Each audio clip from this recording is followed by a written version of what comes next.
Is the end of the war near? What now? What is Putin up to this time? The Kremlin has started talking about a personal meeting with Zelensky outside of Moscow. However, the Kremlin's conditions remain tough. A meeting is only possible to sign the final agreement. From insults to diplomacy, since when has Putin been polite to Zelensky? The Ukrainian side, Mr. Zelensky, is ready to hold a personal meeting. Yes, I have heard that. Russia's grand offensive has failed. Kiev in 3 days. Only in their dreams. At the current pace, it could take Russia decades to fully capture the Donbas. Officially, Trump is going to China as early as May 13th, but will he be able to pressure Xi?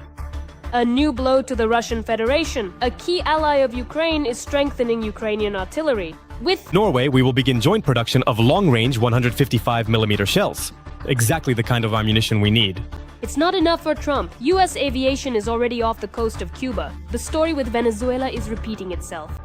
Cuba is a failed state. That's how it's been for many years, and we'll take care of one thing before we take care of the other. An automatic nuclear strike in response to an assassination attempt. North Korea has amended its constitution. Any attempt on the North Korean leader's life is guaranteed to trigger a nuclear apocalypse. Iran is not finished yet. Netanyahu has made a new statement. Jerusalem is ready to take any measures to eliminate the nuclear threat from Iran. Hello, I am Alexei Lichtman, and this is Ukraine Today. Please subscribe, leave a like, and let's get straight to the news. Today we'll start with a large-scale fire in the Volgograd region in Russia. It broke out at the Cherepovets metallurgical plant Severstal. We're talking about one of the largest producers of pig iron and steel in the Russian Federation. The plant supplies materials for the occupiers' military-industrial complex, which makes it a legitimate target. But are we talking about a Ukrainian strike? At the moment, the information is unknown and is being clarified. In general, yesterday and the day before, Ukraine refrained from long-range strikes on Russia. President Zelensky reported this. According to him, this was due to the absence of massive Russian attacks. But there were still violations on the part of the occupiers. According to the General Staff, the enemy carried out more than 1,500 shellings of populated areas and our troops' positions. The relative calm made it possible for Russia to hold the parade of victory madness. Although it would be more accurate to say that Ukraine allowed the Kremlin to hold this parade, officially by presidential decree. However, only the territorial square of Red Square with specific coordinates was excluded from the plan for the use of Ukrainian weaponry. And in fact, this year, it would be more accurate to call the Victory Madness Parade a parade of misery. Fear forced the Kremlin to pull air defense systems into Moscow from other regions, which left strategic sites exposed. Ukrainian military officials have already announced good news. Let's take a closer look at the details. Ukraine is prepared to strike Russian targets left unprotected by Putin, who moved air defenses to protect the parade. This is exactly what the commander of the drone forces, Robert Madabrovdy, stated in a comment to a Guardian journalist. A highly symbolic and provocative attack on Red Square would undoubtedly capture major headlines all around the world. But he suggests that Ukraine will instead likely choose to deliver a decisive blow in areas where Russian air defenses are significantly more vulnerable and less prepared. Why waste drones on the Great Wall? He said, referring to the increased security around Moscow. If you strike at the energy sector or the military, the best blow will be on the periphery. A few days before the parade, Ukrainian drones struck precisely in Russia's regions, very accurately and deliberately. This demonstrated just how porous the air defenses remain in the regions. Putin doesn't care about protecting people or factories. The main thing for him is to show the whole world his so-called might in the form of a parade. Yes, indeed. To protect Moscow and the Moscow region for the sake of holding the parade, the Putin regime has practically stripped bare the main European regions, the European part of the Russian Federation. It is precisely in these regions, by the way, that the parade has been cancelled. That is, we've heard that in a whole number of Russian regions, parade marches on May 9th are being cancelled. This is directly related to the fact that the air defense forces concentrated in these regions won't even be able to fully guarantee providing adequate protection for holding these parades and other public events is difficult, since the vast majority of all air defense assets have been reassigned and relocated specifically toward Moscow. Moreover, it will not be a feasible task to quickly return these complex systems to their original locations, deploy them in their designated areas, and accordingly fully restore them to a state of combat readiness. What's more, the Russians are short on air defense not just because of the parade. The Ukrainian campaign to destroy Russian air defense systems and strike deep into its rear has literally created a shortage of traditional defense assets. Let us recall that in just the month of April, Ukrainian drones destroyed 38 air defense units as well as key radar stations.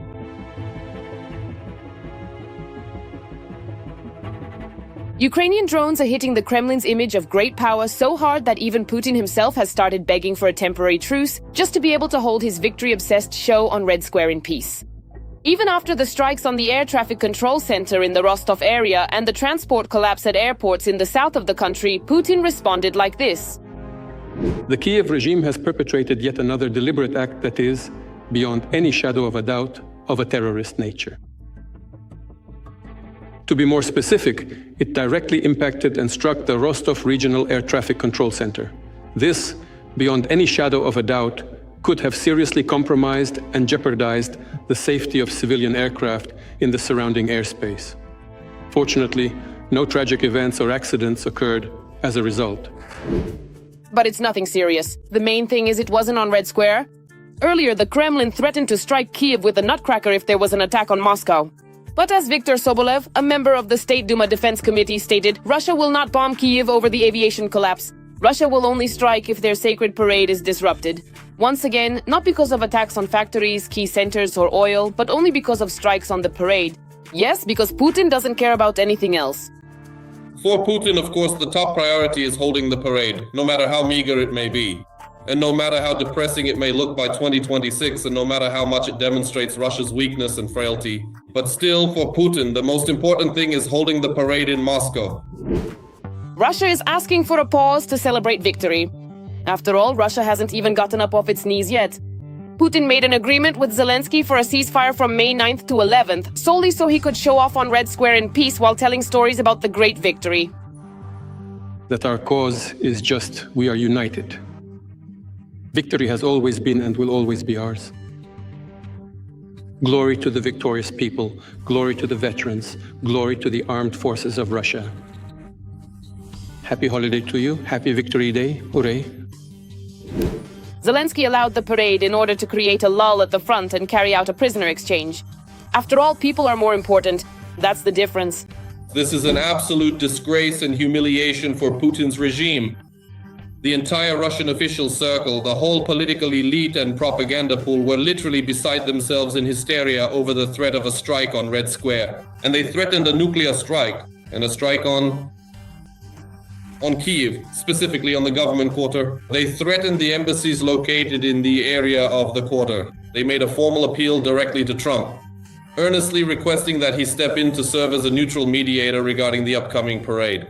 To put it quite simply and clearly, there has absolutely never been such a profound level of intense hysteria coming from the Russian side over potential threats to the May 9th parade. And it was entirely up to Zelensky whether this parade would take place or not. You could put it this way, a classic thank you. The phrase "thank you, Grandpa, for the victory" can now be reinterpreted for Russians as "thank you, Zelensky, for the parade." But now for the Kremlin, eliminating Zelensky is no longer the only goal. After all, Russia is being shattered and scorched. It is specifically the drones, which most often come from the unmanned system service led by the aforementioned Mezyar.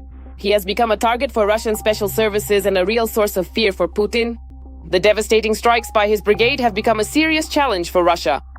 It is important to understand that such critical strategic decisions are not actually made by Putin himself, but are instead handled by a completely different and specialized military command within Russia. This specific shift in authority is precisely why Meyer himself has emerged as such a serious and persistent problem for the Russian occupiers currently operating on the ground. His unit became first and foremost one of the most highly efficient and formidable on the entire battlefield. And then they successfully carried out a comprehensive and groundbreaking structural reform within the specialized forces dedicated to unmanned aerial and ground systems. We are seeing the results now, so of course it is quite possible that not only he, but also other outstanding Ukrainian commanders and officers are on the blacklist. But he is definitely among the top names on that list. Putin agreed to reconciliation, accepted Zelensky's terms, and agreed to talk with the Europeans about ending the war. The parade was not affected, but Russia's economy is dying because of retaliatory Ukrainian attacks on Russian industry. And all Russians have already realized this. Ukrainian sanctions are clearly working better than the European ones. We've already talked about trolling from the president of Ukraine, but here's trolling from other Ukrainians. They made an appearance in the middle of the procession of the so-called Immortal Regiment in Germany. But there's a nuance. Activists specifically came to Augsburg and carried portraits for several hours of Stepan Bandera, the writer, Mykola Khvalevi, and the former head of the SBU, Vasil Maliuk. But the main thing is that all the participants in the procession were completely fine with it. In the past 24 hours, Russia has lost at least 920 invaders, killed and wounded. Thus, since the beginning of the full-scale invasion, that's already 1,342,030 occupiers. In addition, over the past 24 hours, Ukraine's defense forces have destroyed 4 Russian tanks, 7 armored combat vehicles, 76 artillery systems, and dozens more pieces of other Russian military equipment. This is how slowly but surely the Russian army is deflating. According to analysts from the Institute for the Study of War, the occupiers are performing worse on the battlefield than they did a year ago. All the details are coming up next. There are more losses but fewer territories captured. The occupiers are failing their spring offensive. In the spring of 26, the Russian army captured almost half as much territory as it did during the same period a year earlier. In the spring of 2026, Russian troops are showing worse results on the battlefield than in 2025, when the Kremlin was emphasizing its demands for the transfer of Donetsk region. If in the spring and summer of 2025, Russia was capturing between 300 and 500 square kilometers of Ukrainian territory each month, in the spring of 2026, these figures dropped by more than half to 150 square kilometers per month.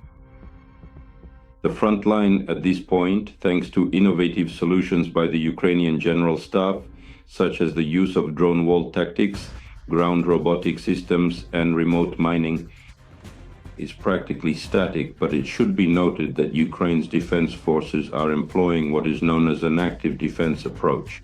That is, whenever possible, they successfully counterattack, as has been demonstrated, for example, in the Alexandrovsk direction, the Kupiansk direction, and also the Lyman direction.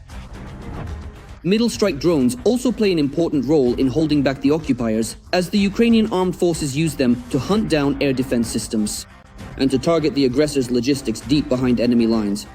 Recently, Azov returned to Mariupol with the help of Hornet drones, which caused panic in the Z community. The enemy has started to reach the key logistical artery of the Special Military Operations Zone, the Taganrog-Jankoy Road, which runs along the coast of the Sea of Azov, through Mariupol, Berdyansk, Melitopol, Genichevsk, to Crimea. For those who don't know, this is the road that trucks take to Crimea and the Northeastern Front Zone. Gasoline and all military equipment are also sold there. The distance to LBS is 100 to 160 kilometers. This road is now being widened into a highway. Meanwhile, as the offensive stalls, the occupiers' losses are growing. Since March, the invaders have been losing more than 1,000 soldiers a day on average. According to the commander of the SBS, Madya, since December 2025, the Russian Ministry of Defense has not been able to keep up with replenishing their losses. 148,400 people have arrived. Russia mobilized and contracted this number for the special military operation between December 2025 and April 2026. 156,135 people have left. The enemy's sanitary and irrecoverable losses from strikes by drones alone verified in the Delta Situational Awareness System. To the successes of the unmanned systems forces, we must add the work of Ukrainian artillerymen, as well as losses that have not been verified by photo or video evidence. This includes close-quarters combat and occupiers killed under the rubble of buildings and other defensive structures. In total, in April alone, the Russian army lost about 40,000 soldiers. The tactic of increasing the depth of kill zones makes it possible to hold back the further advance of the occupiers. And at the same time, it significantly increases the losses of the Russian occupation forces. While the Kremlin dreams of Ukraine and Donbass surrendering voluntarily, on the front lines the cost of every meter of captured Ukrainian land is rising dramatically. Everything is leading to the fact that in the spring of 2026, the Ukrainian armed forces will present the Russians with one of the most expensive bills. Now I'd like to ask you to subscribe to the channel, like this video and share it. Please do it right now. Thank you, and let's continue. Putin has stated that he is ready to meet with Mr. Zelensky. Moreover, according to Bunkarnov, this could happen not only in Moscow but only on the condition that final agreements are reached for a long-term historical perspective. Bookmakers have dramatically increased the odds that the fighting will stop as early as this year. Is the Russian war in Ukraine really coming to an end? Or is this part of the Kremlin's tactic to distract and then strike with renewed force? Putin doesn't want any more action. As soon as the Ukrainian armed forces started regularly launching more drone missiles at Russian territory than the Kremlin does at Ukraine, he folded. He immediately backed down. You know, when everything is calm, measured, and stable here, we get bored. Stagnation. We want some action, but getting hung up on that is counterproductive. Now, Putin believes that things are already moving toward the end of the Ukrainian, as he himself put it, conflict. I think things are moving toward an end, but still, this is a serious matter. We have never been close to negotiations. Never. Moreover, during his speech, the bunker dweller didn't just hint, but openly requested a meeting with Zelensky. And not like before, on the terms of a victor and only in Moscow. Now Putin is ready to go to the ends of the earth as long as Ukrainian drones don't hit his personal bunker. A formal diplomatic meeting can also take place in a neutral third-party country, but only if concrete and final binding agreements are successfully reached on a peace treaty, which should be designed for a long-term historical perspective. To participate in this event or to sign something, but it must be the final point. After the humiliating May 9th on Red Square, putting a definitive end to the war with Ukraine has become an obsession for the Kremlin. Zelensky is toying with Putin, and the Russian side is basically swallowing it. And Things will only get worse from here. Well, at least for the Kremlin, that's for sure. Military analysts agree on this. With each passing day, the strikes on Russian territory are becoming more and more destructive, and the much-vaunted Kremlin air defense is holier than Swiss cheese. by 2026, Russia has fought itself into a situation where Ukraine can launch massive strikes. Burning oil refineries are now common and ignored. Remember how it was a few years back. Then, a strike on any oil refinery or warehouse was major news for days. Now, a strike on a warehouse in Sverdlovsk Oblast went unnoticed. If the ceasefire is not extended, then of course missiles and bombs will start flying immediately. What are we going to burn this time? That's a big, big question. Putin himself understands this perfectly well in the 5th year of the full-scale war. I do not see anything at all out of the ordinary here. But there's nothing he can do about it. Russia's military and financial resources have been exhausted, just like the patience of the Russian people themselves. This could eventually drive people into poverty. Even the most zealous turbo-patriots are beginning to openly criticize the authorities and incite the population to revolt. This is a catastrophe. We are being killed every day.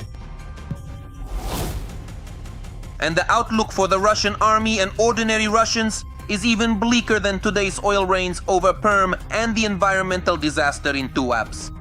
With this intensity of Ukrainian attacks, analysts assure that by summer, most of Russia's territory will look like this. What will happen in 2027 if the war continues until then? Well, you can imagine that for yourselves. We see the rigidity of the Russian army, we see problems that are growing in Russia, problems with the economy, problems with discontent, problems at the front. And if this war lasts another year, then I think what seems astonishing to us today, namely that it is Volodymyr Zelensky who decides whether there will be a parade on Red Square or not, will seem like nothing compared to what will happen in a year. That's when the real trouble will begin. But Putin still keeps up appearances, despite the bad situation. And even though he devoted the lion's share of his latest speech to the issue of a ceasefire, the bunker dweller didn't forget to do something else. He also made sure to threaten everyone and everything. The military and armed forces personnel must concentrate their full strategic attention and efforts on having a decisive and final conversation with the enemy as a critical part of the ongoing special military operation. But those words only brought smiles to the faces of even his most loyal propagandists. What kind of victory can we even talk about, when at this point it would be good just to agree on a ceasefire with Kiev on any terms? He needs to end the war as soon as possible, because the longer he drags it out, the less chance he has of surviving himself. And at the very least remaining free and in good health.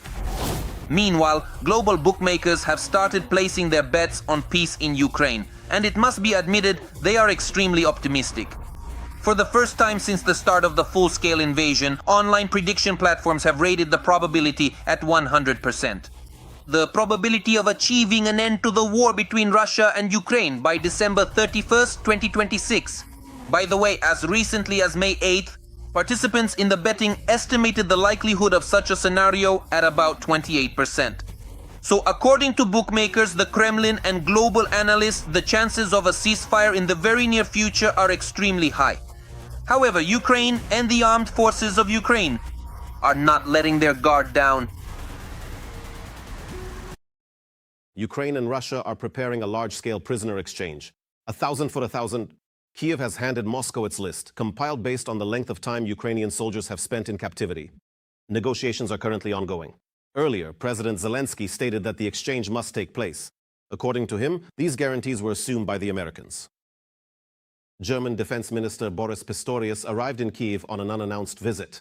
The purpose is to hold talks on expanding cooperation in the defense sector. German media report that the main focus is now on the joint development of advanced unmanned systems, especially for deep strikes. Trump allowed for the possibility of transferring American troops withdrawn from Germany to Poland. He said this while speaking with journalists. Warsaw has already stated that it is ready to accept an additional US contingent and to provide even better protection for Europe. Moldova has finally joined the camp of Russia's enemies. There, the use of the Russian language has been restricted at the legislative level.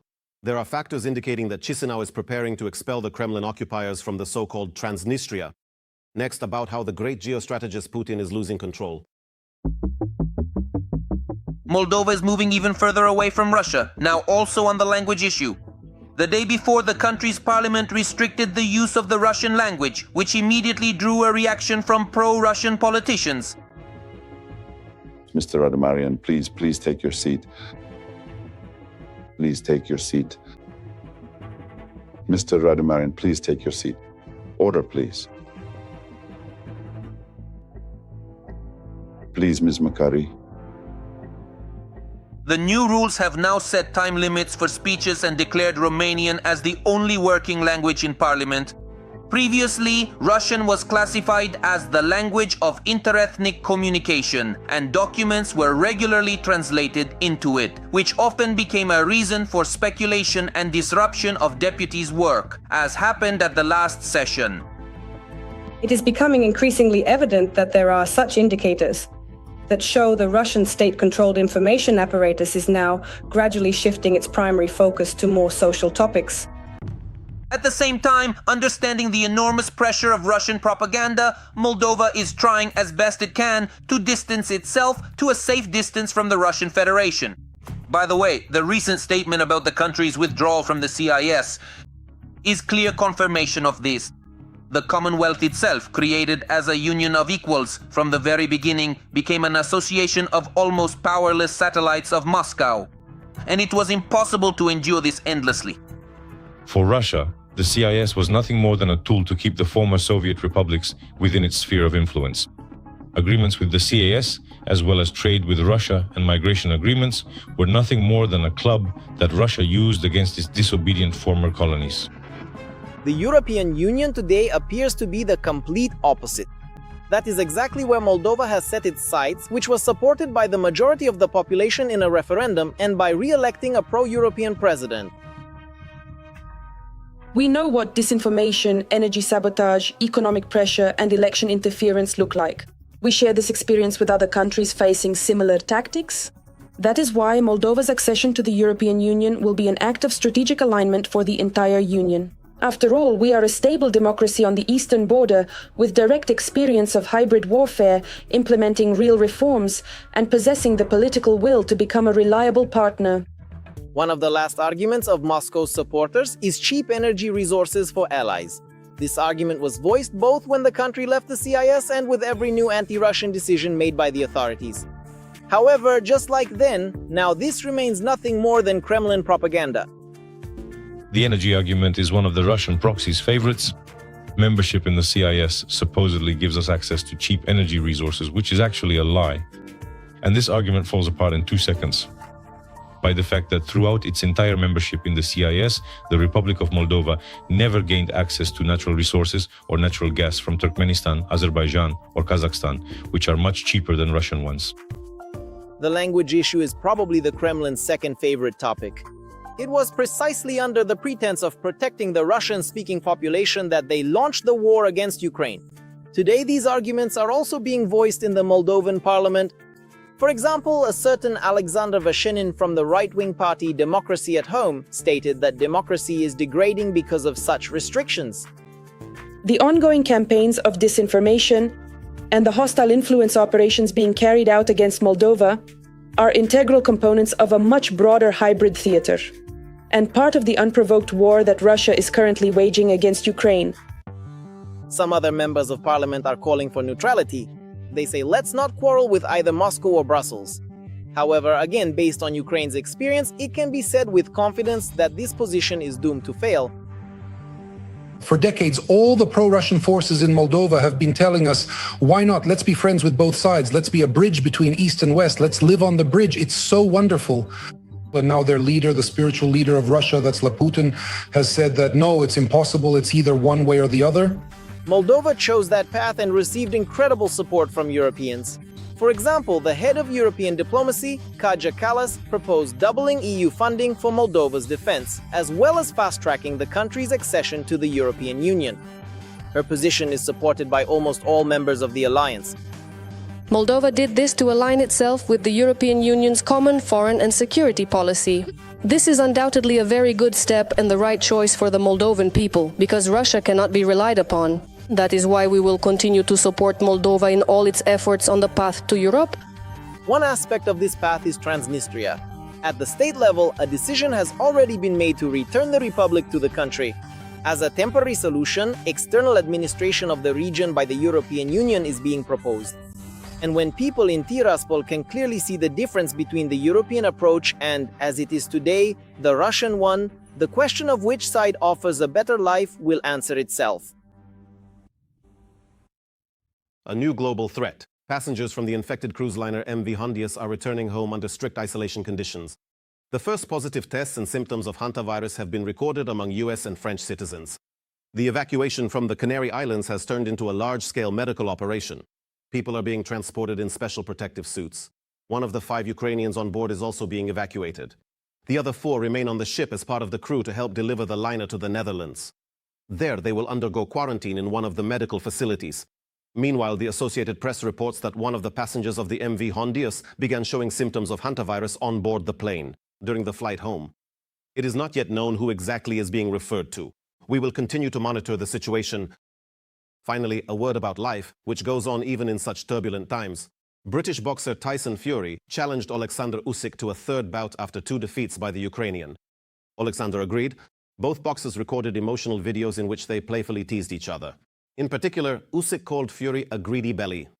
It is important to note that first, the Briton will face Anthony Joshua in the ring, so there is no guarantee at all that the fight with Usyk will ever take place. Meanwhile, the 70th Eurovision Song Contest 2026 has kicked off in Vienna. The first semi-final will take place tomorrow, May 12th. And Ukraine's representative, singer Leleka, will perform in the second semi-final on May 14th. Well, that's all for today. Thank you so much for watching us. Strength to Ukraine's defenders, both men and women. See you next time.